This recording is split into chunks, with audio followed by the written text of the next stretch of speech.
And having worked so closely with public officials, what's been your impression of corruption in Afghanistan? I mean, it seems like maybe it's tricky water to tread in, but you know, there's a spotlight on corruption now. There has been for a long time, but it seems like it's ramping up more. Right.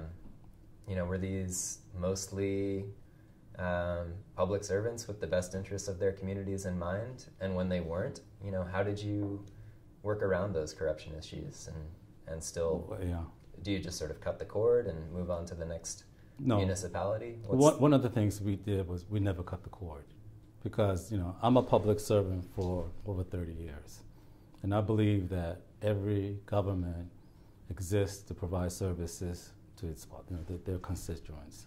And Afghanistan is no different. You know, of course, there's a lot of corruptions in Afghanistan, and that's one of the things that we focused on through our financial management implementation that we did. We call it IFMS. It's more of an accountability system.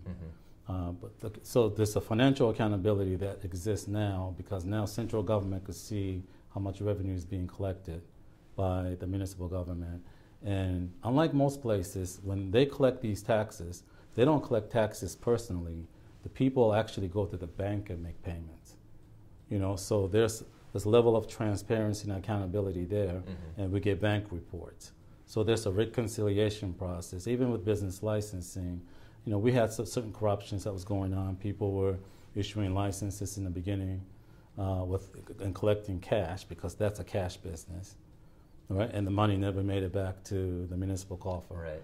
But, you know, there's accountability component to the system that they didn't realize when we were developing this.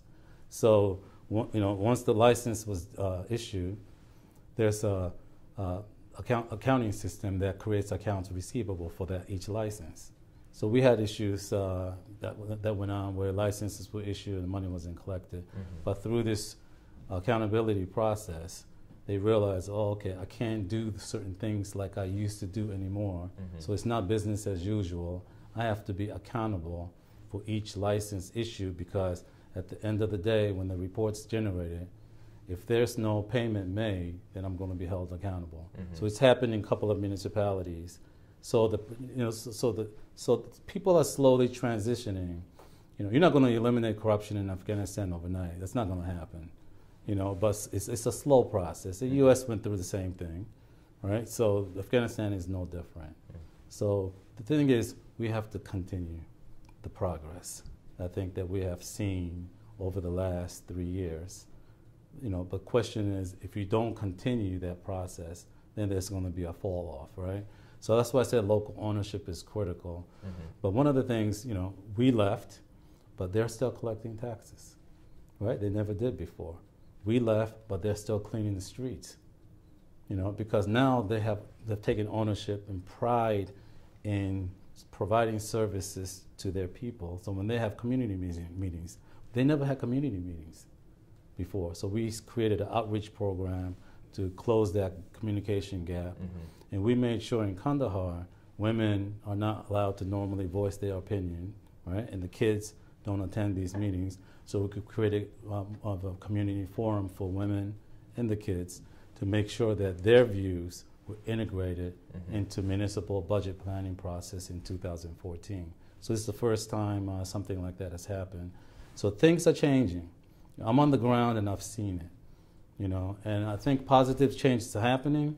I think if USA continue to stay course and make sure the localization become focused going forward, you know, and rather than just giving them things, as I said, you know, without any linkage to, you know, some type of outcome that we're planning. I think, you know, I think we're going to be on a good track. Great.